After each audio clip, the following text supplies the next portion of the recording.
امت میں شرک کا وجود نہیں ہوگا کے سلسلے میں بخاری سے بعض لوگوں نے حدیث بیان کی ہے۔ تو آپ دیکھیے، جو پہلی دو باتیں میں نے بیان کی تھی، اہل باطل کا طریقہ کیا ہوتا ہے؟ ایسی دلیل دیتے ہیں جو قابل اعتبار نہیں ہوتی ہے، یا پھر کیا کرتے ہیں، ایسی دلیل دیتے ہیں جو خود معتبر ہوتی ہے لیکن اس سے وہ سمجھتے غلط بات ہیں، صحیح طور سے اس کو نہیں سمجھتے ہیں۔ آئیے دیکھتے ہیں وہ صحیح حدیث کون سی ہے۔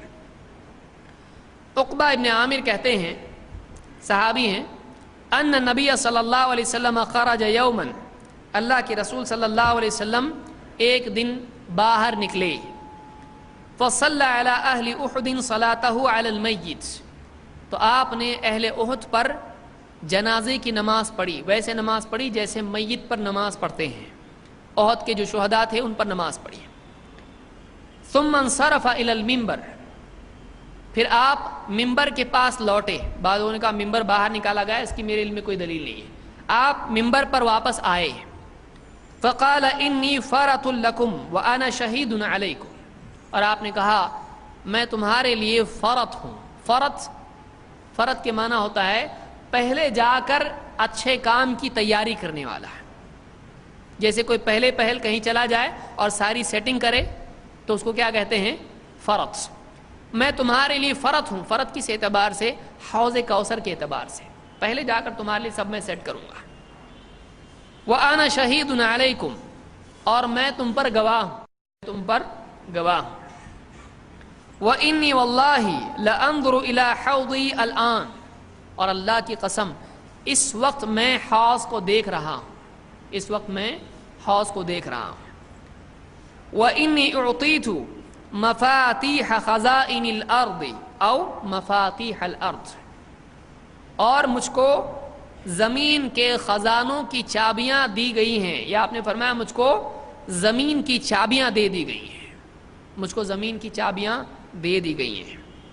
وَإِنِّي، اور میں، وَإِنِّي وَاللَّهِ مَا أَخَافُ عَلَيْكُمْ أَن تُشْرِكُوا بَعْدِي، اور مجھ کو اللہ کی قسم اس بات کا ڈر نہیں کہ تم میرے بعد شرک کرو، میرے بعد شرک کرو گے، اس چیز کا مجھ کو ڈر نہیں۔ وَلَكِنْ أَخَافُ عَلَيْكُمْ أَن تَنَافَسُوا فِيهَا، لیکن مجھ کو یہ ڈر ہے کہ تم میرے بعد خزانوں میں، حکومتوں میں، عہدوں میں، دنیا میں تم ایک دوسرے پر حرص کر کے آگے بڑھنے کی کوشش کرو گے، ایک دوسرے سے دنیا میں کمپٹیشن کرو گے، دنیا کی حرص تم پر چھا جائے گی، مجھ کو اس بات کا ڈر ہے، تمہارے اندر دنیا کی حرص آ جائے گی، یہ ڈر ہے، یہ ڈر مجھ کو نہیں ہے کہ تم میرے بعد شرک کرو گے۔ بولے مل گئی نا دلیل۔ امام البخاری نے الجنائز میں اس کو روایت کیا ہے، اپنی کتاب صحیح البخاری میں، کتاب الجنائز میں امام البخاری نے حدیث بیان کی ہے۔ تو اب اس حدیث سے بات معلوم ہو رہی ہے کہ آپ نے دو باتیں بیان کی،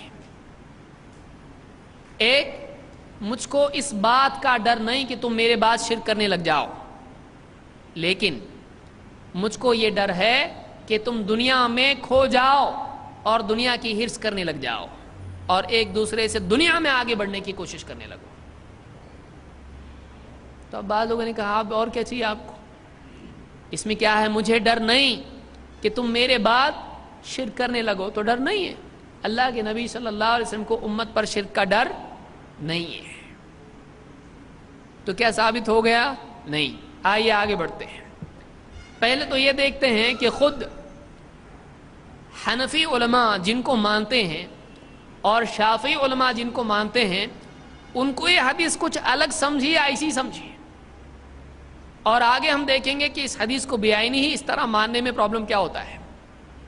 دیکھیے، ابن حجر العسقلانی نے فتح الباری میں اس حدیث کی تشریح میں کہا، کہتے ہیں قولہ ما اخاف علیکم ان تشرکوا، مجھے ڈر نہیں کہ تم میرے بعد شرک کرو گے، کہتے ہیں ای علی مجموعکم، یعنی مجھے ڈر نہیں ہے کہ پوری کی پوری امت شرک کرنے لگ جائے، ٹوٹل کے بارے میں ڈر نہیں ہے۔ ابن حجر کیا کہتے ہیں؟ اس حدیث کا یہ مطلب نہیں کہ پوری امت کے بارے میں ہے، کہتے اس کا مطلب یہ ہے کہ مجھے یہ ڈر نہیں ہے کہ پوری کی پوری امت شرک کرنے لگ جائے، ای علی مجموعکم لِأَنَّ ذَلِكَ قَدْ وَقَعَ مِنَ الْبَعْضِ اَعَاذَنَا اللَّهُ تَعَالَى، کہتے اس لیے کہ امت کے بعض افراد میں یہ چیز پائی گئی کہ امت کے بعض افراد شرک میں پڑ گئے، تو حدیث کا یہ مطلب نہیں ہے کہ پوری امت میں ایک بھی مسلمان شرک نہیں کرے گا، ایسا نہیں ہے، بلکہ مطلب یہ ہے کہ تم پر مجھ کو ڈر نہیں ہے، یعنی پوری امت شرک کرنے لگ جائے مجھ کو ڈر نہیں ہے، ہاں بعض شرک کر سکتے ہیں۔ تو ابن حجر عسقلانی، ان کو شافعی بہت مانتے ہیں اور یہ بہت بڑے عالم گزرے ہیں، تو یہ اس سے یہ مطلب لے رہے ہیں۔ کوئی بولے ہم تو شافعی نہیں ہیں، ٹھیک ہے حنفی ہیں، آئیے علامہ عینی کیا کہتے ہیں؟ علامہ عینی تو حنفی ہیں، عمدۃ القاری میں ایگزیکٹلی یہی جملہ انہوں نے ذکر کیا ہے۔ کیا کہتے ہیں؟ قولہ ما اخاف علیکم ان تشرکوا بعدی، مجھے ڈر نہیں کہ تم میرے بعد شرک کرنے لگ جاؤ۔ کہتے معنی ہو، اس کا معنی کیا ہے؟ ای علی مجموعکم، مجھ کو ساری امت پر ڈر نہیں ہے کہ پوری کی پوری امت شرک میں پڑ جائے، یہ ڈر مجھ کو نہیں ہے۔ لأن ذلك قد وقع من البعض والعیاذ باللہ تعالی، اس لیے کہ امت کے بعض افراد میں شرک آیا، بعض افراد شرک میں پڑے، اللہ ہماری حفاظت فرمائے۔ کون کہہ رہا ہے؟ علامہ عینی، یہ حنفیوں کے بہت بڑے عالم مانے جاتے ہیں، جن کی کتاب ہے عمدۃ القاری، یہ بخاری کی شرح ہے۔ تو بخاری کے دو شارح، کون؟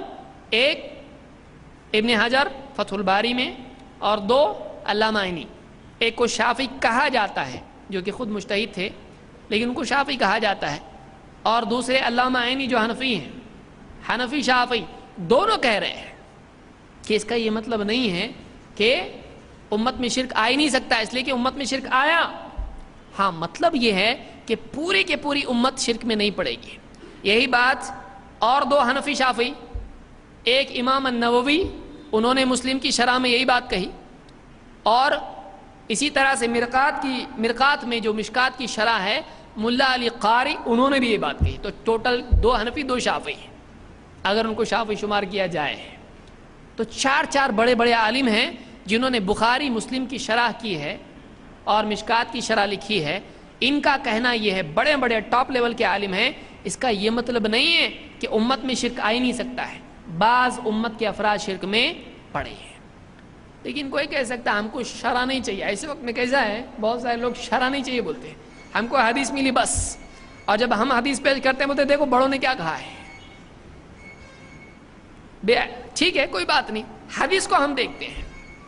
اگر اس حدیث کا یہ مطلب لیا جائے کہ ٹوٹل پوری کی پوری امت کے بارے میں یہ حدیث، تو اس حدیث میں دو باتیں بیان ہوئی ہیں۔ تو اگر پہلے کو ٹوٹل کے لیے لیا جائے، سمجھیے تھوڑا سا بعض اوقات لوگوں کو مشکل ہو جاتا، آنکھیں باریک ہو جاتی لوگوں سے، یہ بولنا کیا چاہ رہے ہیں۔ یہ بہت اہم موضوع ہے، اس لیے کہ آگے اس کو بہت سارے داعیوں کو یہ فیس کرنا ہے۔ حدیث میں امت میں شرک آ ہی نہیں سکتا، تم جس کو شرک بول رہے ہو شرک ہے ہی نہیں، کیوں؟ اللہ کے نبی نے بتایا شرک آ نہیں سکتا امت میں، یہ شرک نہیں ہے، تم کو لگ رہا شرک، تو ہم درگاہ پہ سجدے کر رہے شرک نہیں ہے، کیوں؟ ہمارے نبی نے کہا امت میں شرک آ ہی نہیں سکتا ہے، تو یہ شرک ہے ہی نہیں، مسلمان کبھی شرک نہیں کر سکتا۔ ایسا ہے؟ ایسا نہیں ہے، اور آگے بتا رہا ہوں میں اس کو، تو پورا بہت زیادہ ہے۔ اگر یہ مان لیا جائے کہ یہ حدیث ٹوٹل کے بارے میں ہے تو دونوں باتوں کو ٹوٹل کے بارے میں ماننا پڑے گا، تیار ہے اس کے لیے؟ کیا حدیث ہے؟ آپ نے فرمایا اللہ کی قسم مجھ کو یہ ڈر نہیں کہ تم میرے بعد شرک کرو، لیکن مجھے یہ ڈر ہے کہ تم دنیا کی ہرس میں پڑھ کے ایک دوسرے سے کمپٹیشن کرنے لگو۔ تو اگر آپ پہلے کو ٹوٹل کے بارے میں مانتے تو دوسرے کو بھی ٹوٹل کے بارے میں ماننا پڑے گا۔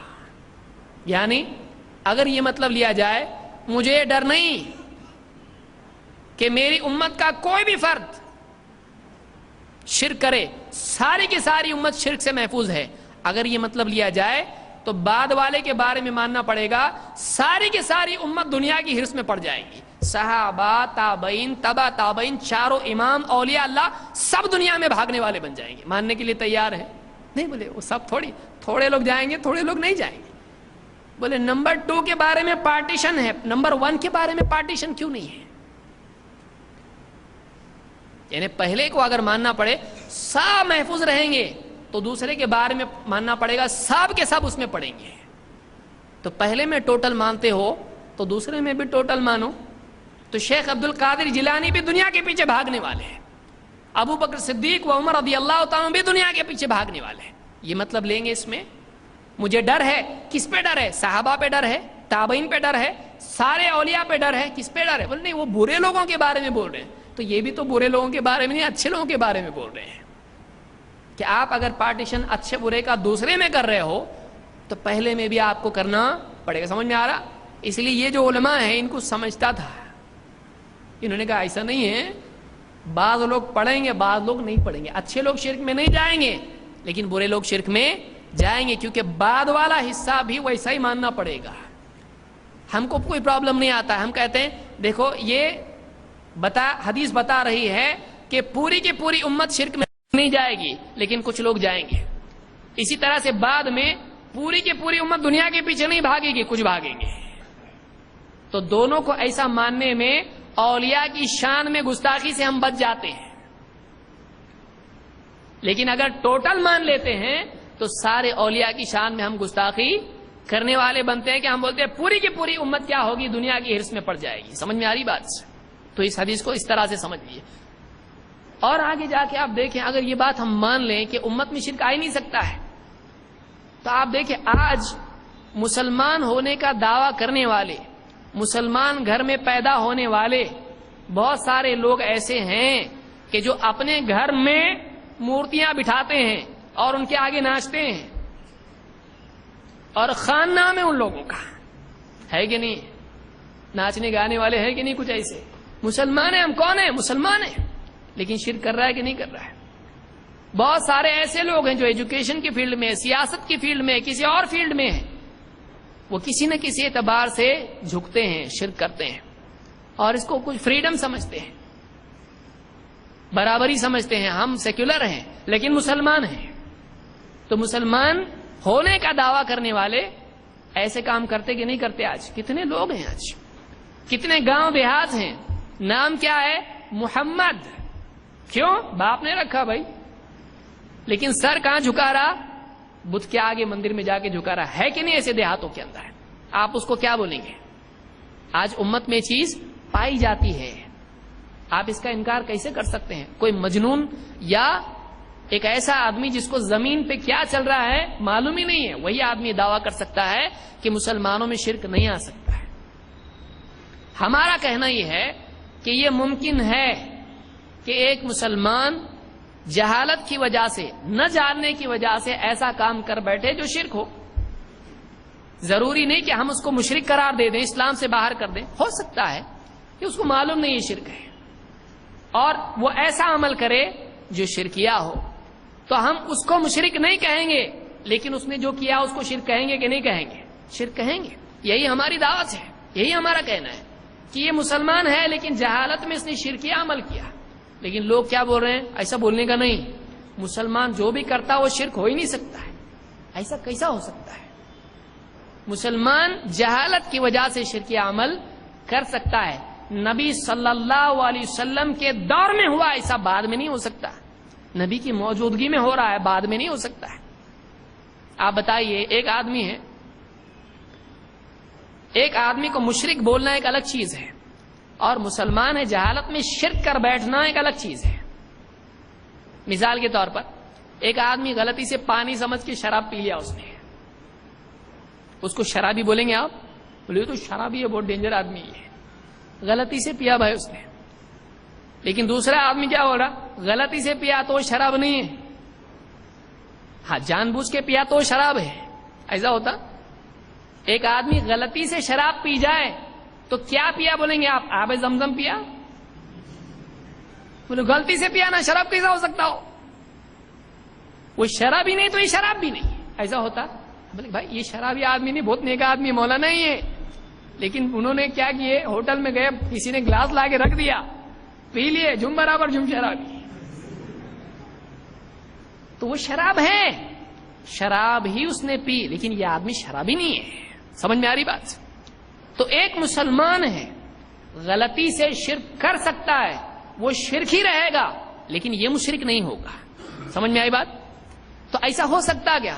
لوگ بولتے ہیں ایسا نہیں ہو سکتا، مسلمان کبھی شرکی عمل کر ہی نہیں سکتا، نہ جان بوجھ کے نہ غلطی سے. یہ کہاں سے لائے آپ؟